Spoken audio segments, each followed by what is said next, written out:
حافظ عنایت اللہ صاحب ان کو آواز دے رہا ہوں کہ وہ آئیں اور اپنے تاثرات کا اظہار کریں. حافظ عنایت اللہ صاحب.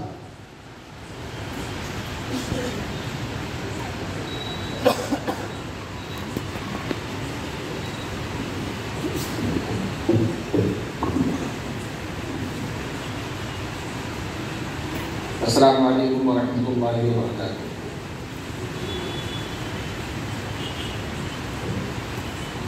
الحمدللہ وکفیٰ وسلام علی عبادہ الذین اصطفیٰ. اما بعد. صدر محترم حافظ و قاری ساجد حسین اشرفی صاحب اور اس اتحاد ملت کانفرنس میں دائز پہ بیٹھے ہوئے جملہ معزز مختلف سیاسی، سماجی، ملی تنظیموں کے ذمہ داران، علماء کرام، حاضرین مجلس،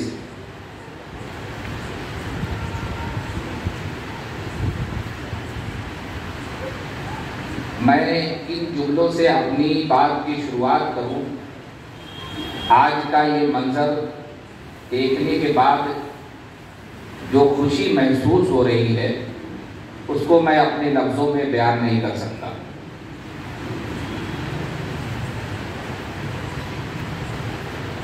معزز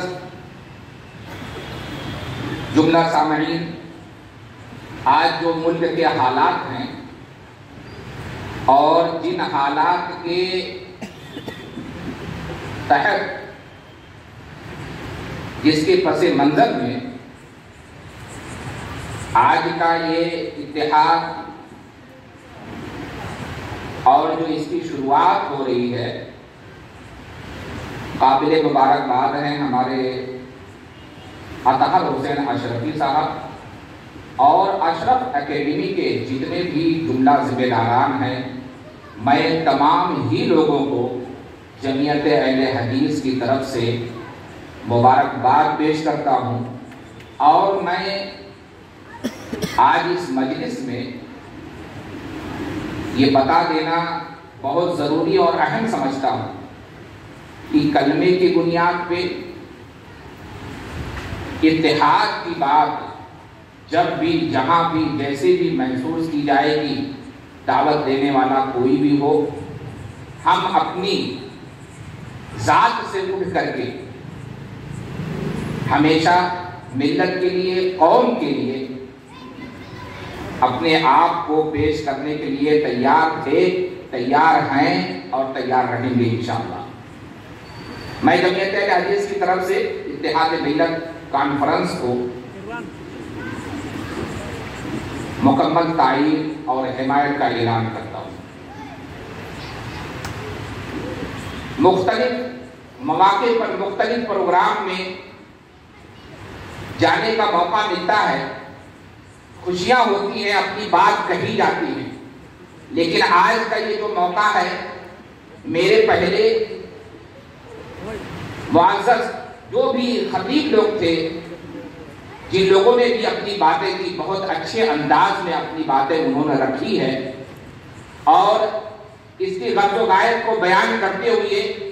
اطہر حسین اشرفی صاحب نے جو اس کے مقصد بتائے، میرے خیال سے بہت زیادہ لمبی چوڑی تقریر کرنے کی ضرورت نہیں ہے. مختصر میں اپنی بات کہوں گا، لیکن میں اتنا ضرور کہہ دینا چاہتا ہوں کہ لفظ اتحاد ہی کسی بھی کمیونٹی کے لیے اس کی ضمانت، اس کی بقا کی ضمانت کا ذمہ دار ہے کہ جہاں پہ اتحاد کی بات آ جائے گی اس قوم کو کوئی مٹا نہیں سکتا ہے. آج کی یہ جو شروعات ہے یہ پورے ہندوستان کے لیے ایک مشعل راہ بنے گی. اور میں اپنے بھائیوں سے،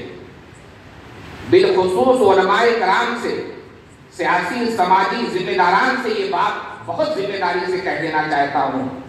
کہ ہمارے کندھوں پہ بہت زیادہ ذمہ داری ہے.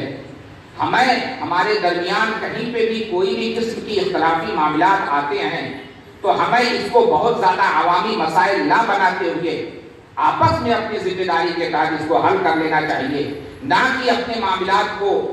دیگر محکموں تک پہنچانا چاہیے تاکہ ان کو ہماری کمزوری کا احساس ہو سکے۔ کہیں نہ کہیں شروعات ہمارے درمیان سے ہوتی ہے، اس کے اوپر قدغن لگانے کی ضرورت ہے۔ ہم کلمے کی بنیاد پہ اگر ہم ایک ساتھ ہیں اور ہماری شناخت ہے تو ہمیں اس کو فعل کے ذریعے نہیں، عمل کے ذریعے ثابت کرنی ہوگی۔ اور اتحاد، ہم جس دیش میں رہتے ہیں الحمدللہ یہاں کے قانون، یہاں کے معاملات پر مسلمان ہمیشہ ٹرسٹ کرتا تھا، کرتا ہے۔ اس لیے ہمیں قانون کے دائرے میں رہتے ہوئے اپنی بات کہنے کا پورا حق ہے۔ مسلم قوم کبھی بھی شدت کو پسند نہیں کرتی ہے، خاص کر کے جمعیت اہل حدیث ہر قسم کی تشدد کی مذمت کرتی ہے، ہر قسم کے ایسے ان سماج اور دیگر لوگوں کو بانٹنے والے جو عناصر ہوتے ہیں ان کی ہمیشہ مذمت کرتی ہے اور کرتی رہے گی۔ ہم جس دیش میں رہتے ہیں اس دیش کے اصول و ضوابط پر عمل کرتے ہوئے اپنی باتیں ذمہ داران، پولیس محکمہ اور حکومت ہند تک اپنی باتیں ہم ڈسپلین انداز میں پہنچاتے ہیں، جو کہ ہمارا جمہوری حق ہے۔ لیکن آج کا جو یہ پلیٹ فارم ہے کہ گلستان کے جتنے بھی پھول ہیں ہر ایک کی اپنی ایک مہک ہے، اور وہ اسی وقت آباد رہ سکتا ہے کہ ہر ایک کی عزت نفس، اس کے عقائد کا جو بھی معاملہ ہے اس کی پاسداری کرتے ہوئے اس کی عزت کرے، اس کا احترام کرے، اور کسی معاملے میں اگر کہیں بھی کوئی انتشار ہوتا ہے تو باہمی اتحاد اتفاق کے ساتھ ہم کو آپس میں اپنے مسائل حل کر لینا چاہیے، نہ کہ ہمیں جگ ہسائی کا موقع دینا چاہیے۔ آج جو یہ پروگرام ترتیب دیا گیا ہے، یہ ترتیب دیا ہوا جو پروگرام ہے، اگر اس طریقے سے ہم لوگوں نے اپنے آپ کو نمونے کے طور پر پیش کیا تو جو لوگ ہمارے بارے میں کمنٹمنٹ کرتے ہیں کہ مسلمانوں کا خوف چھوڑ دو کیونکہ ان کو اپنے میں لڑنے سے فرصت نہیں ہے، ان کو خوف زدہ ہو جانے کی ضرورت محسوس ہوگی، کیونکہ اب مسلمان جاگ چکا ہے، مسلمانوں کے اندر جو بٹوارے ہو رہے تھے وہ بٹوارے بند ہو رہے ہیں، اور انشاءاللہ اس پلیٹ فارم سے وہ میسج پورے ہندوستان تک چلا جائے گا۔ اور ساتھ ہی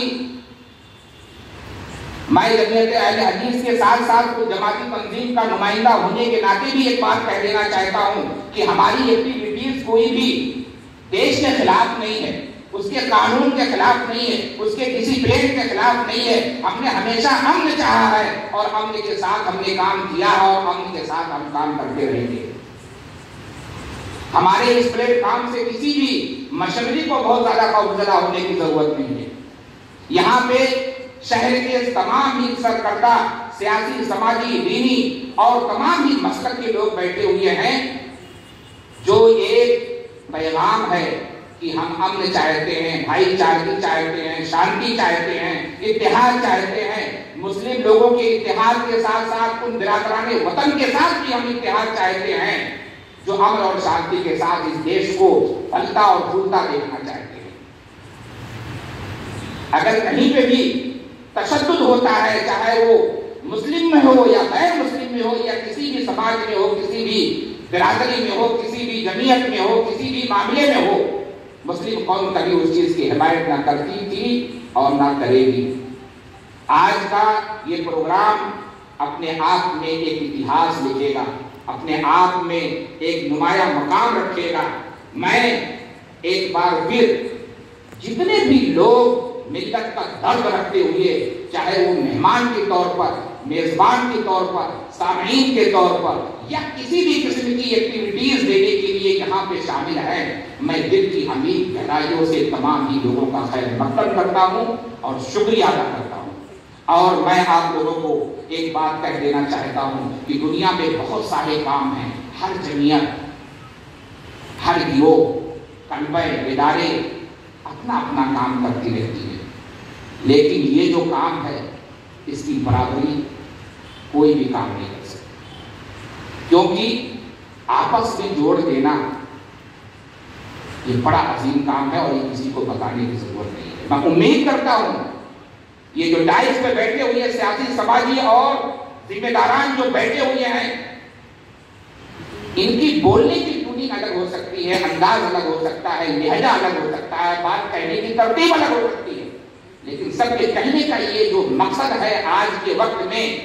کہ ہم ایک تھے، ایک ہیں اور ایک رہیں گے. کسی بات میں ہمارے بیچ میں اگر کچھ درمیان میں اختلاف ہوتا ہے تو انشاءاللہ ہم کلمے کی بنیاد پر آپس میں انما المؤمنون اخوہ فاصلحوا بین اخویکم واتقوا اللہ لعلکم ترحمون. مومن مومن کا بھائی، فاصلحوا بین اخویکم. اگر ہمارے اندر کسی ایک دوسرے کے اندر کہیں کوئی اور خرابی ہے تو مومن مومن کا آئینہ ہوتا ہے. ہم تو ایک دوسرے کی نشاندہی کریں، لیکن اس کو ذلیل کرنے کی نیت سے نہیں، اس کو نیچا دکھانے کی نیت سے نہیں، اس کا مذاق اڑانے کی نیت سے نہیں اور اس کا تماشا بنانے کی نیت سے نہیں، بلکہ اس کی اصلاح کرنے کی نیت سے. جیسے آئینہ ہمارے چہرے کے داغ کو بتا دیتا ہے کہ تمہارے داغ ہے، وہ شور نہیں مچاتا، اسی طریقے سے ہمیں ایک دوسرے کی اصلاح کرنا ہے بغیر شور مچائے ہوئے. اگر ہمارے اندر یہ جذبہ پیدا ہو گیا تو پھر انشاءاللہ الرحمن ہمیں سرخرو ہونے سے کوئی بھی نہیں روک سکتا ہے. ہمارے پاس بہت زیادہ جید علماء کرام ہیں، مفتی اسماعیل صاحب بیٹھے ہیں، مولانا عمرین صاحب بیٹھے ہیں، سیاسی سماجی ملی تنظیموں کے بہت سارے مقامات بیٹھے ہیں جو میرے سے بہتر انداز میں اپنی گفتگو رکھیں گے. اس لیے میں اپنی باتوں کو یہیں پر سمیٹتے ہوئے جملہ اشرف اکیڈمی کے ذمہ داران، رضاکاران، جن لوگوں نے بھی اس کے اندر کسی بھی قسم کی معاملت کی ہے، چاہے وہ کسی بھی مکتب فکر کا ہو، چاہے اس نے اپنا وقت دیا ہے یا اس کے منتظمین کی کوئی بھی قسم کی حوصلہ افزائی کی ہے. یہاں پہ میڈیا ہے، الیکٹرانک میڈیا ہے، پرنٹ میڈیا ہے، تمام ہی لوگوں کا میں جمعیت اہل حدیث کی طرف سے شکر گزار ہوں. اور یہ ایک بار آخر میں یہ سب کو میں یقین دلانا چاہتا ہوں کہ اس پلیٹ فارم کے تحت ان ذمہ داروں میں سے کوئی بھی شخص کھڑا ہو کر کے کوئی بھی کنوینری کرے گا، کوئی بھی قسم کا یعنی پروگرام آرگنائز کرے گا، اس کے ساتھ اہل حدیث جماعت ہمیشہ شانہ بشانہ کھڑی رہے گی. بس انہی باتوں پر اپنی بات کو میں ختم کرتا ہوں اور دعا گو ہوں کہ اللہ رب العالمین ہم تمام ہی لوگوں کو اتحاد اور اتفاق کے ساتھ مل جل کر کلمے کی بنیاد پر اخلاص کے ساتھ کام کرنے کی توفیق دے. اور ہمارے جو یہ آج اکابرین بیٹھے ہیں، ہمارے جو علماء بیٹھے ہیں، ہمارے جو ذمہ داران بیٹھے ہیں، ہم مختلف جو بھی لوگ ہمارے ساتھ شانہ بشانہ کھڑے ہوئے ہیں، اللہ رب العالمین ان تمام ہی لوگوں کو ہر قسم کے شر سے، حسد سے، فتنوں سے محفوظ رکھے. آمین یا رب العالمین. السلام علیکم ورحمۃ اللہ وبرکاتہ.